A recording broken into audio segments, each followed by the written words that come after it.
আসসালামু আলাইকুম সুপ্রিয় দর্শক, আমি মুহাইমিনুল হক আছি আপনার সাথে। আর আজকে আমি তেলের বাজারের আপডেট দেওয়ার জন্য মূলত এই ভিডিওটি করতে আসলাম। খুবই স্বল্প সময় ভিডিওটি ধারণ করলাম এবং একবারেই আমি ভোকাল দিয়ে ভিডিওটি শেষ করব। আশা করছি ভিডিওটি দেখলে আপনারা বাজারের সার্বিক চিত্র বুঝতে পারবেন। যাই হোক, কিছুদিন আগের একটা নিউজ দেখলাম আল জাজিরাতে, সেখানে এসেছিল যে হরমুজ প্রণালী খুলে দেওয়া হয়েছে শর্ত সাপেক্ষে এবং যুদ্ধবিরতি চলাকালীন সময়ে হরমুজ প্রণালী খোলা থাকবে।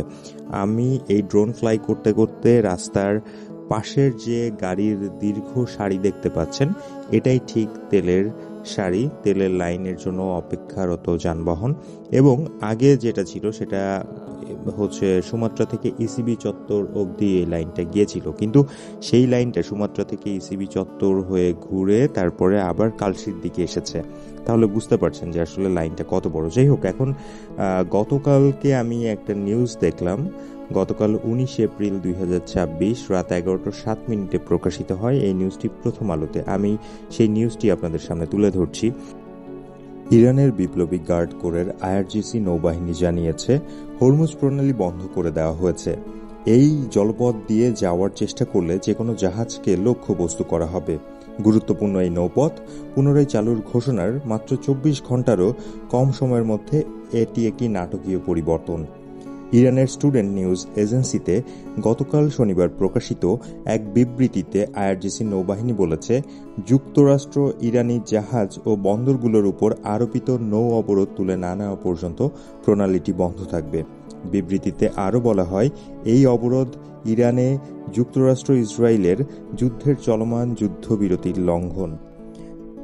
বিবৃতিতে হুঁশিয়ারি দিয়ে আরও বলা হয়, আমরা সতর্ক করছি পারস্য উপসাগর এবং ওমান সাগরে নোঙর করা যে কোনো ধরনের জাহাজ যেন নিজের জায়গা থেকে না সরে। হরমুজ প্রণালী দিয়ে অগ্রসর হওয়াকে শত্রুর সঙ্গে সহযোগিতা হিসেবে বিবেচনা করা হবে এবং কোনো জাহাজ এই নির্দেশ অমান্য করলে সেটিকে লক্ষ্যবস্তু করা হবে। সুপ্রিয় দর্শক, এই খবরটি গতকালকে প্রথম আলোর ভেরিফাইড নিউজ পোর্টাল থেকে আপলোড করা হয়েছে। সেই খবরটি আপনাদের সামনে আমি তুলে ধরলাম।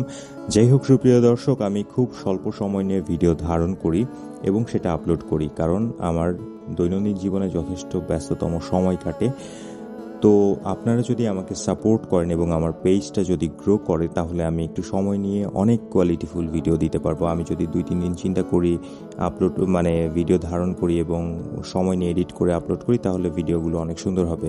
নর্মালি আমার ভিডিও তৈরি থেকে আপলোড করা পর্যন্ত আধা ঘন্টা থেকে 45 মিনিটের মধ্যে করে ফেলি, যে কারণে হয়তো বা আপনাদের মাঝে মধ্যে খুব একটা ভালো লাগে না। যাই হোক সুপ্রিয় দর্শক, আশা করছি সাপোর্ট করবেন। নতুন ভিডিওতে আপনাদের সাথে আমার আবার দেখা হচ্ছে। সবাই ভালো থাকবেন, সুস্থ থাকবেন। আজকের মতো বিদায় নিচ্ছি। আল্লাহ হাফেজ। আসসালামু আলাইকুম।